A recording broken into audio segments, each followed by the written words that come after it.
All right, and welcome. I'm your favorite economics professor, teaching you some of your favorite economic lessons, right? Sure. Let's go with it.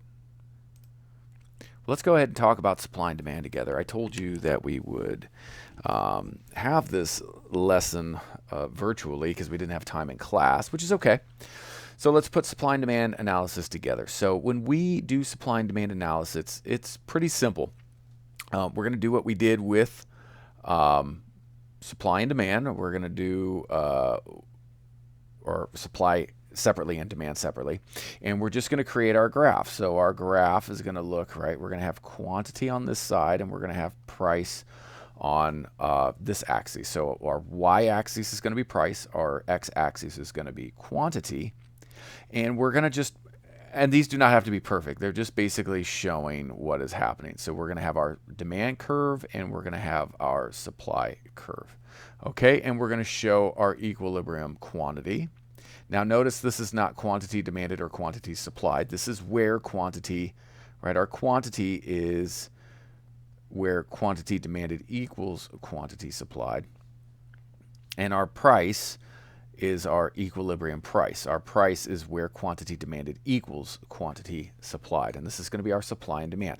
Now remember, prices are created through supply and demand. Prices aren't created out of thin air. That is a false, that's a misinterpretation of, I think, what people think happens in real life.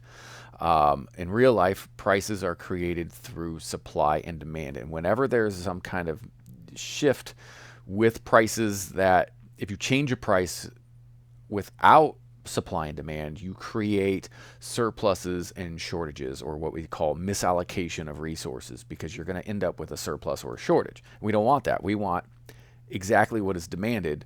We want that to be sold. That is going to keep us and keep our production possibility in equilibrium, meaning we're producing exactly what we are supposed to be producing. We're not producing extra, and we're not producing enough, right? Okay, so we're going to look at hamburgers made with beef, right? And we are going to now, I'm going to give you 6 examples, and we're going to do these um, um, kind of as practice. So you're going to see what happens. And we want to know what is going to happen to price, and we want to know what's going to happen to quantity, okay? So first, before you do anything, before anything, you're just going to draw equilibrium. So you're going to do this, right? Drawing equilibrium is doing that.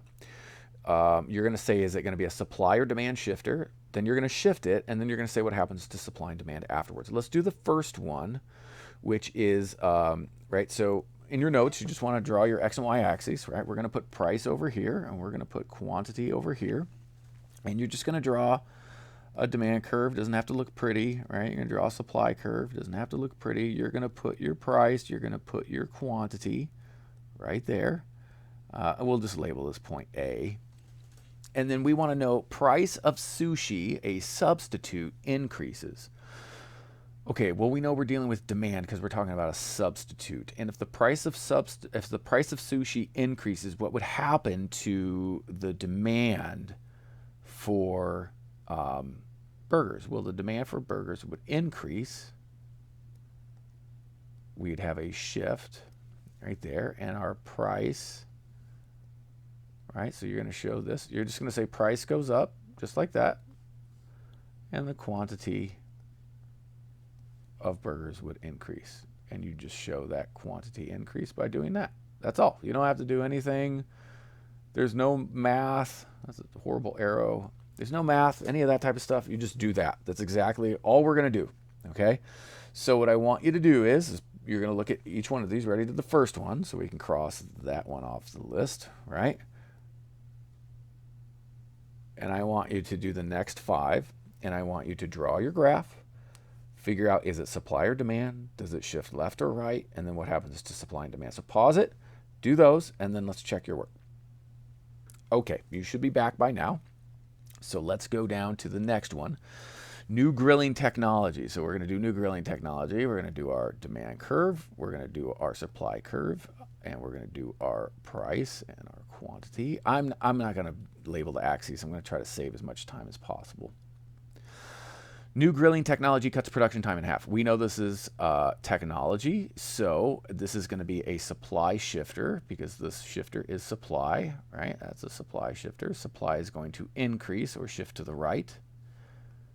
And our new price and quantity is going to look like this. Price goes down. I told you we like supply increases, and quantity is going to increase. We get more of a good at a lower price. We love it when suppliers or things increase supply. Okay, let's take a look at the next one. The next one is the price of burgers falls. We'll draw our graph here. The price of burgers falls from $3 to $1.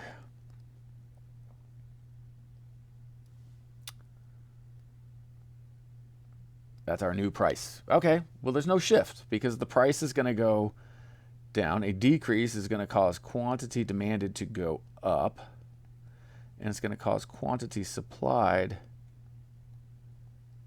to go down, right? Because remember, a price decrease causes suppliers to supply less of it, quantities of it, and a price decrease, quantities demanded go up, right? This is up. I know it looks like you're going down, but you're going up, right? On this axis. So now we have quantity demanded is greater than quantity supplied. So we are going to have a problem because we're going to have a shortage. If you're like, what? How the heck did you get that? Well, think about it. If the prices of double doubles right now went to $1, you'd have to run over to you'd have to run over to In-N-Out, excuse me, because you know that the burgers they're going to be out of burgers soon. Why? Because everybody's going to go, and they're not going to buy one burger. They're going to buy burgers for their whole family and their extended family and friends and for the office, right? Because their demand for it didn't go up, but their quantities of it, right, went up. And of course, In-N-Out is not going to be killing themselves to supply huge quantities of double doubles for $1, right? So you're going to get a lot of quantities wanting to be purchased and not a lot of quantities supplied. So you get a shortage. All right, price for ground beef triples. We got our demand, we got our supply, all right, we got our quantity and our price, and we're at point A. Okay, ground beef is an input that goes into. So an input is going to be supply, and if that increases or triples, right, we know that supply is going to decrease. And our quantity, we don't like supply decreases, right? We don't like supply decreases because price goes up and quantity goes down. We don't like to do things that cause supply to decrease. Bad. All right? Okay. We're going fast, so remember, pause it or rewind it or email me if you have a question. Human fingers found in multiple burger restaurants. Ooh. We got our demand. We have our supply. I'm going to guess if you read this in the newspaper, your taste and preferences would change. So we're going to call this taste and preferences, right? And we're going to say demand for this is going to decrease a lot. And if you don't mind, you don't care, good for you. Right? Because that means that the price is going to decrease.